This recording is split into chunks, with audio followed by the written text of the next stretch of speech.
नमस्कार। तो आज जो मैं आपके लिए टॉपिक लेके आया हूँ वो है कॉम्प्लीमेंट सिस्टम इम्यूनोलॉजी का।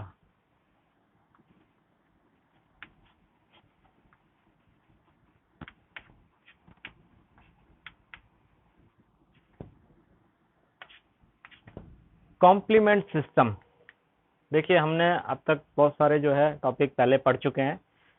कॉम्प्लीमेंट सिस्टम का नाम भी बीच में आया था, तो मैंने कहा था कि इसका एक अलग से मैं आपको वीडियो बना के इसको ये अलग से एक टॉपिक है। जो कॉम्प्लीमेंट सिस्टम आपकी बुक्स में जो दिया गया है वो बहुत ही शॉर्ट और कंसाइज दिया हुआ है। मैं आपको आज जो है बहुत आसान तरीके से और बहुत ही सिस्टमेटिक वे से मैं आपको कॉम्प्लीमेंट सिस्टम समझाऊंगा। सबसे पहला तो ये होता क्या है, कॉम्प्लीमेंट सिस्टम क्या है। तो नाम से कंप्लीट मतलब, कंप्लीट का मतलब है कि किसी चीज में सपोर्ट देना। एक्चुअली जो हमारा इम्यून सिस्टम है उसके जो मेन कंपोनेंट्स हैं वो है एंटीबॉडी और immune cells. These are the main two components. कौन कौन से? एंटीबॉडी और इम्यून सेल्स। लेकिन कुछ ऐसे प्रोटीन्स होते हैं जो कि पैथोजेंस को डिस्ट्रॉय करने में मदद करते हैं। तो ये जो मदद है, ये जो सहायता है, यही कॉम्प्लीमेंट की है। यही जो है वो कॉम्प्लीमेंट सिस्टम कहलाता है। तो कॉम्प्लीमेंट सिस्टम जो है एक इन्नेट इम्यून सिस्टम का पार्ट है। It is a innate immune system, it is a part of innate immune system. तो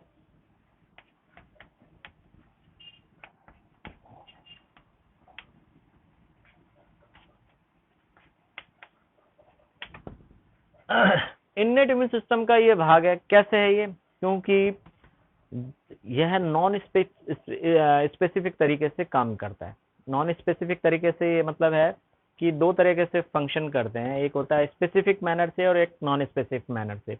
जब स्पेसिफिक मैनर्स की बात करते हैं तो उसमें ये होता है कि किसी भी कोई पैथोजन है या कोई एंटीजन है, उसको हम क्या पर्टिकुलर तरीके से एक पर्टिकुलर टाइप की एंटीबॉडी उस पर काम करेगी। ठीक है, तो ये हो गया स्पेसिफिक मैनर। और यदि कोई भी, जैसे मान लीजिए कोई भी बैक्टीरिया है लेकिन एक ही तरह के प्रोटीन उस पर काम करें, तो क्या होगा? वो नॉन स्पेसिफिक, यानी कि सभी तरह के बैक्टीरियाओं को ये जो है रिमूव करने का या डिस्ट्रॉय करने का काम करेंगे। तो ये जो प्रोटीन्स हैं कॉम्प्लीमेंट सिस्टम के, क्या है? प्रोटीन्स है। और ये जो प्रोटीन है सभी तरह के जो बैक्टीरियाज हैं उनको सभी को डिस्ट्रॉय या बस्ट करने में मदद करते हैं। तो ये क्या है? एक इन्नेट इम्यून सिस्टम का, it is a part of innate immune system. दूसरा, it can enhance antibody and immune cells to wipe out the pathogens। मतलब एंटीबॉडी और जो इम्यून सेल्स हैं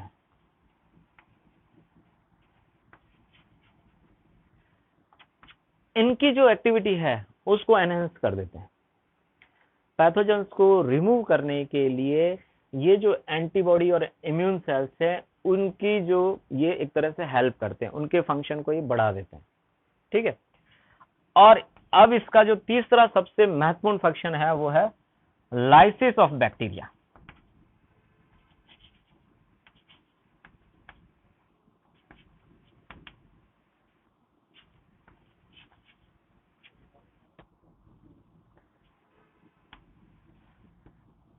ठीक है, लाइसिस ऑफ बैक्टीरियल सेल सबसे महत्वपूर्ण काम है। इसी के द्वारा जो है बैक्टीरिया लाइसिस को इसका जो मेन फंक्शन है वो बैक्टीरियलाइसिस, यानी कि ये जो बैक्टीरिया है, बैक्टीरियाज हैं, उनकी सेल्स को ये तोड़ने का काम करता है। तो सबसे जो इसका महत्वपूर्ण काम है यही है, यही हम पढ़ेंगे। ठीक है। ये जो है ऑप्सोनाइजेशन में भी भाग लेता है।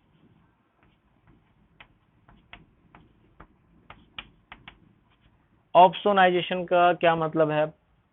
ऑप्सोनाइजेशन का मतलब है कि किसी भी पैथोजन को यदि किल करना है या उसको डिस्ट्रॉय करना है तो सबसे पहले उसकी मार्किंग की जाती है।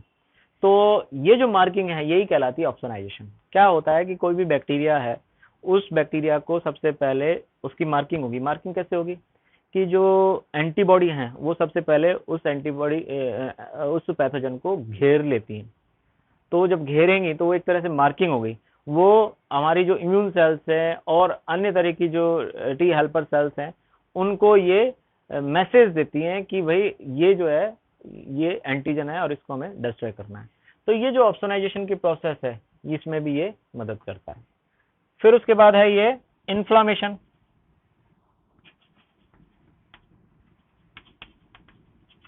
ठीक है, इन्फ्लामेशन के बारे में हम पढ़ चुके हैं, सबसे पहले इन्फ्लामेशन पढ़ा था। तो इन्फ्लामेशन में भी ये हेल्प करता है। तो ये जो है इसके क्या है ये कंपोनेंट के कॉम्प्लीमेंट सिस्टम के बारे में।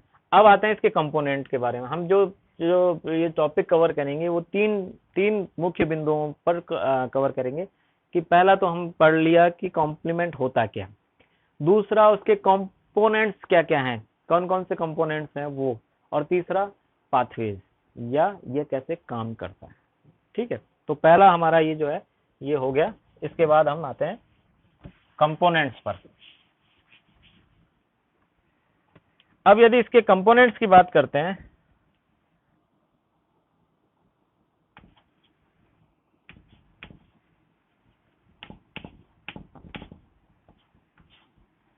तो सबसे जो पहला कंपोनेंट है इसमें कॉम्प्लीमेंट प्रोटीन्स है।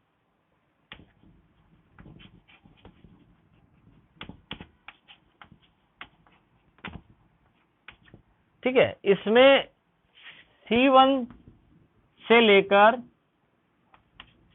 C9 तक के प्रोटीन पाए जाते हैं, यानी कि C1, C2, C3, C5, C3, C4, C5, C6, इस तरह से C1 से लेकर C9 तक इसमें प्रोटीन पाए जाएंगे। ठीक है, दूसरा जो कंपोनेंट है वो है एंटीबॉडी।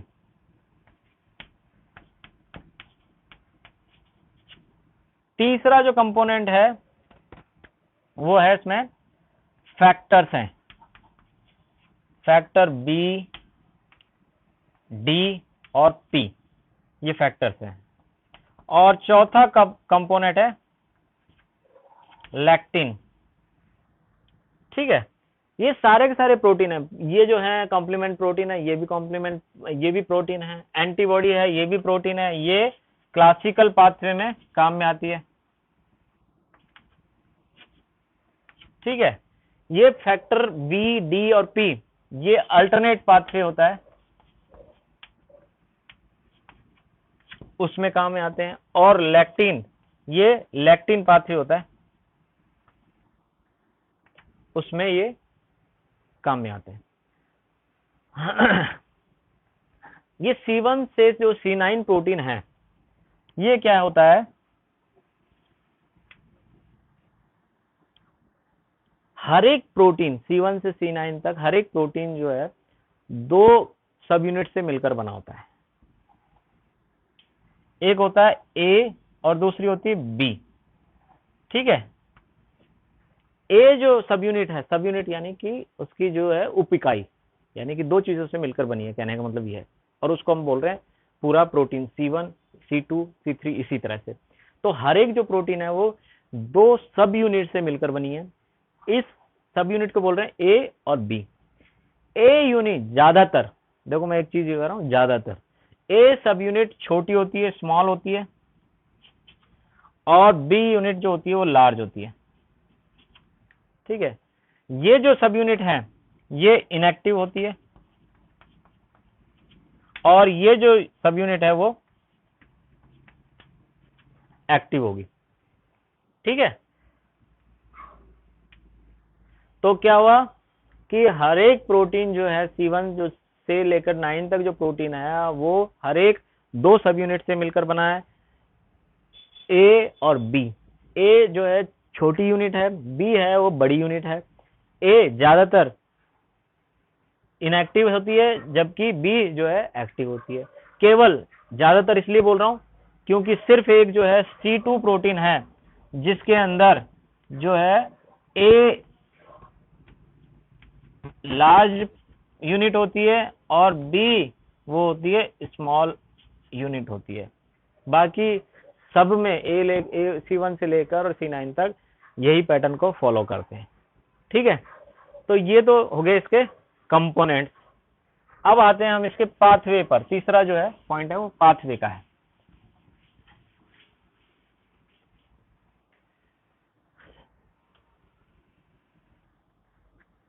देखिए, कॉम्प्लीमेंट जो सिस्टम है वह 3 तरीके से परफॉर्म किया जा सकता है, और इसी को हम कहते हैं कि 3 तरह के पाथवे। एक है, पहला है क्लासिकल पाथवे।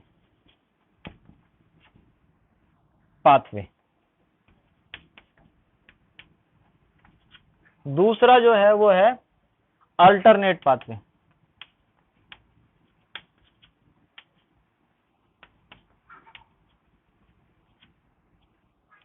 और तीसरा जो है लैक्टिन पाथवे।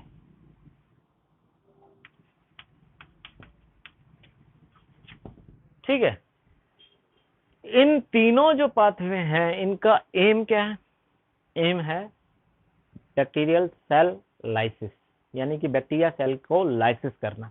3 अलग अलग तरीके से हैं, काम उनका सबका एक है। अब क्या होता है कि ये जो तीनों पाथवे हैं ये C3 protein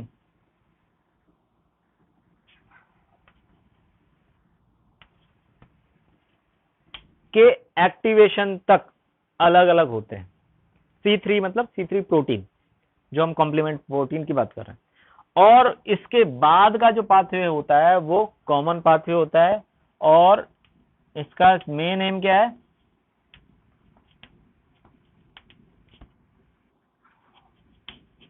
bacterial cell lysis, यानी कि बैक्टीरिया की सेल को तोड़ना, यही इसका मेन एम है। तो C3 प्रोटीन तक ये अलग अलग तरीके से आते हैं, या अलग अलग तरीका होता है। और C3 प्रोटीन के एक्टिवेशन के बाद, C3 के बाद जो भी C9 प्रोटीन है इसमें मेन जो है, जिसको कि जो फाइनली पॉलीमराइज होता है और वही बैक्टीरिया सेल को लाइसिस करता है। तो वो जो C3 से लेकर C9 तक का जो प्रोसेस है वो सेम है सब में, और उसका काम क्या है? बैक्टीरिया की लाइसिस करना। तो अभी जो सबसे पहले हम पढ़ेंगे वो होगा क्लासिकल पाथवे।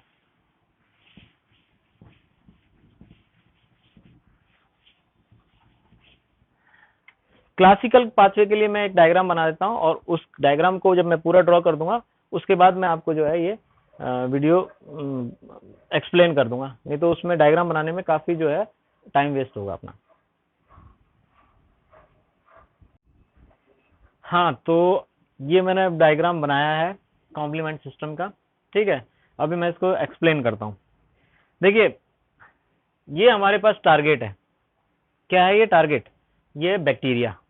ठीक है, सबसे पहले क्या होगा, यहां से चालू करेंगे, ये चीज भूल जाओ। ठीक है, सिर्फ ये पहले बैक्टीरिया सेल है। बैक्टीरिया सेल को सबसे पहले जो है एंटीबॉडी कोटिंग करती है, यानी कि उसको आइडेंटिफाई करती है, बैक्टीरिया सेल को ऑप्शनाइज करेगी, उसको ये पहचानेगी कि टारगेट क्या है हमारे पास। तो ये टारगेट है हमारे पास। अब इस एंटीबॉडी को, ये एंटीबॉडी है, इस एंटीबॉडी को सबसे पहले जो कॉम्प्लीमेंट प्रोटीन होता है C1 QR2S2, ये इसकी सब यूनिट्स हैं। C1 प्रोटीन है और ये क्लीव हुआ है, तब जाके ये एक्टिव सब यूनिट बनी है। ठीक है, क्या है? इनएक्टिव कंडीशन में C1 होगा, C2 होगा, C3 होगा, C4 5 ऐसे सिर्फ C होंगे, C1। तो ये जब इनएक्टिव रहा होगा तब कैसा था? ये C1। लेकिन जब एक्टिव हो गया, यानी कि इसके एंटीबॉडी को जब आइडेंटिफाई किया, उस दौरान क्या हुआ कि ये क्लीव हुआ है, और इसकी जो सब यूनिट है QR2S2, ये जो है एक्टिव सब यूनिट है। तो ये क्या है? ये पूरा पूरा एक कॉम्प्लीमेंट प्रोटीन है। इसने सबसे पहले इसको आइडेंटिफाई किया है। आइडेंटिफाई करने के बाद ये जो प्रोटीन होता है ये क्या है? एंजाइम की तरह काम करता है, एंजाइम की तरह फंक्शन करता है। और इसका काम क्या है? इसका काम है C2 जो प्रोटीन है, कॉम्प्लीमेंट प्रोटीन C2 और C4 दोनों को क्लीव करता है, तोड़ता है। तो हमारे पास क्या है? हर एक 2 सब यूनिट से मिलकर बनी है, एक एक्टिव और दूसरी इनएक्टिव है। और हमने ये भी देखा था कि C2 की जो है A यूनिट लार्ज यूनिट है और एक्टिव यूनिट है, बी यूनिट स्मॉल यूनिट है, बाकी सब में उल्टा है जस्ट। तो सिर्फ इसी को ए आएगा, बाकी सबका बी एक्टिव वाला पार्ट आएगा। तो एक एक लेते हैं हम। C2 को क्लीव किया इसने C2A और C2B में, इसी तरह से C4 को क्लीव किया C4B और C4A और C4B। अब C4A जो है ये इनएक्टिव पार्ट है, इसका सब यूनिट है, और ये एक्टिव सब यूनिट है, ये इसका एक्टिव सब यूनिट है। दोनों मिलकर एक कॉम्प्लेक्स बना लेती हैं जिसका नाम होता है C4B2A। ये मैंने अलग अलग कलर में दिखाया है, लेकिन मैंने कैमरे में देखा कि ये सारा एक जैसा ही नजर आ रहा है, लेकिन मैंने कोशिश की थी कि आपको ये अलग अलग पहचान में आए।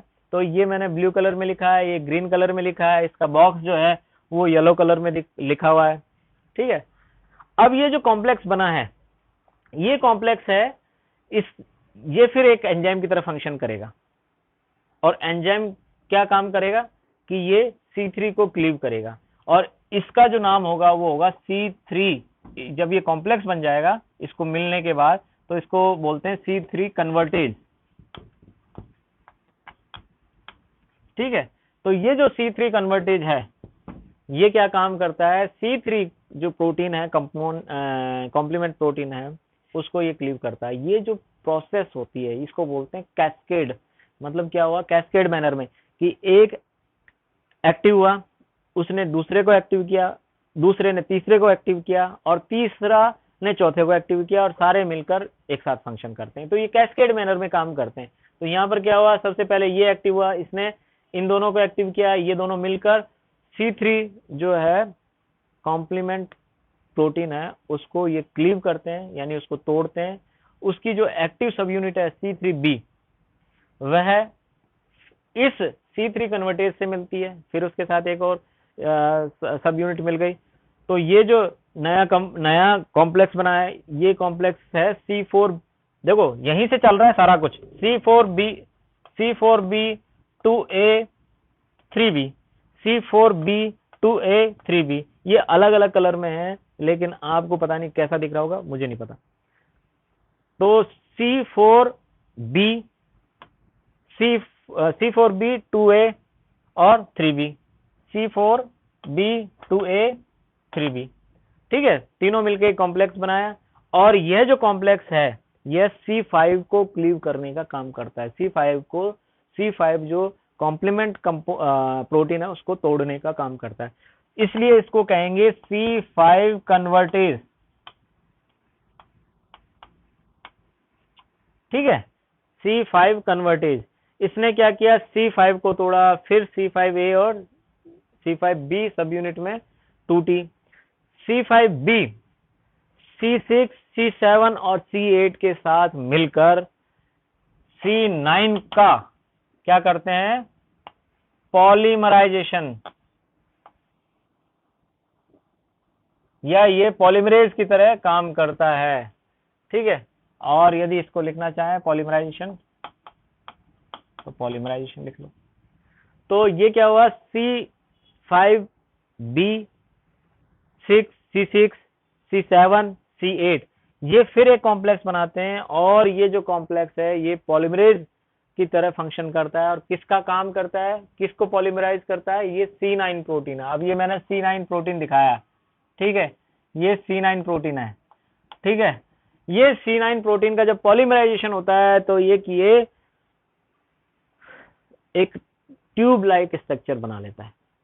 ठीक है, और ये ट्यूब जो है इस बैक्टीरिया की जो सेल वॉल है उसमें ये धस जाता है। ठीक है, उसको लाइसिस करना चालू कर देता है। पहले लाइसिस करेगा और उसके बाद ये धस जाएगा उसमें। तो लाइसिस करने के बाद जब ये इसमें एक टनल का निर्माण कर देगा, और चैनल के कारण बाहर की तरफ जो फ्लूइड है वो अंदर आने लग जाएगा। ठीक है, आयंस आने लग जाएंगे, कैल्शियम आयन वगैरह है इस तरह से, जिसके कारण क्या होगा कि एंडोस्मोसिस की प्रक्रिया चालू हो जाएगी। ठीक है, एंडोस्मोसिस के कारण क्या होगा कि जो बाहर का जो फ्लूइड है वो अंदर आने लगेगा। जब अंदर आने लग जाएगा, ये एक जगह नहीं होता, ये अलग अलग जगह होगा। जैसे एक कॉम्प्लीमेंट एक्टिवेशन यहाँ हुआ, दूसरी जगह होगा, तो कई जगह जो है इसमें ये जो C9 पॉलीमरेज है ये लग जाएगा। तो चारों तरफ से ड्रिलिंग करना चालू कर देंगे। जब ड्रिलिंग चालू कर देंगे तो सारा का सारा फ्लूइड जो है एंडोस्मोसिस के कारण जो है सारा अंदर आने लग जाएगा। अंदर आने लग जाएगा तो एक कैपेसिटी तक तो ठीक रहेगा, और उसके बाद जो सेल है वो बस्ट हो जाएगी। तो क्या हो जाएगी,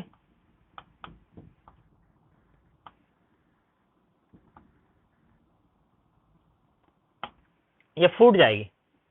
ठीक है, तो इस तरह से ये जो है क्लासिकल पाथवे एक्ट करता है कॉम्प्लीमेंट सिस्टम में। ठीक है, ये एक मेन स्ट्रीम प्रोटीन नहीं है इम्यून सिस्टम के, ये मेन स्ट्रीम प्रोटीन नहीं है। मेन स्ट्रीम प्रोटीन सिर्फ एंटीबॉडी है, या मेन लाइन का जो मेन डिफेंस लाइन है वो इम्यून सेल्स है। लेकिन ये प्रोटीन्स भी इम्यून सिस्टम में भाग लेते हैं, उसमें इम्यून सिस्टम में उसके फंक्शन को एनहेंस करने में मदद करते हैं, इसलिए ये जो है कॉम्प्लीमेंट सिस्टम कहलाता है।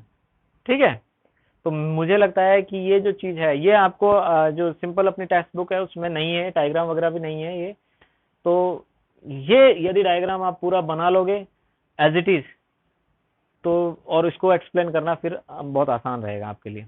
तो मेरे ख्याल में ये चीज़ समझ में आई होगी। क्लासिकल पाथवे, अभी क्लासिकल पाथवे में पढ़ रहे हैं, फिर उसके बाद अल्टरनेट और लेक्टिन पाथवे है वो आगे के वीडियोस में पढ़ लेंगे यदि जरूरत होगी तो। ठीक है, थैंक यू वेरी मच।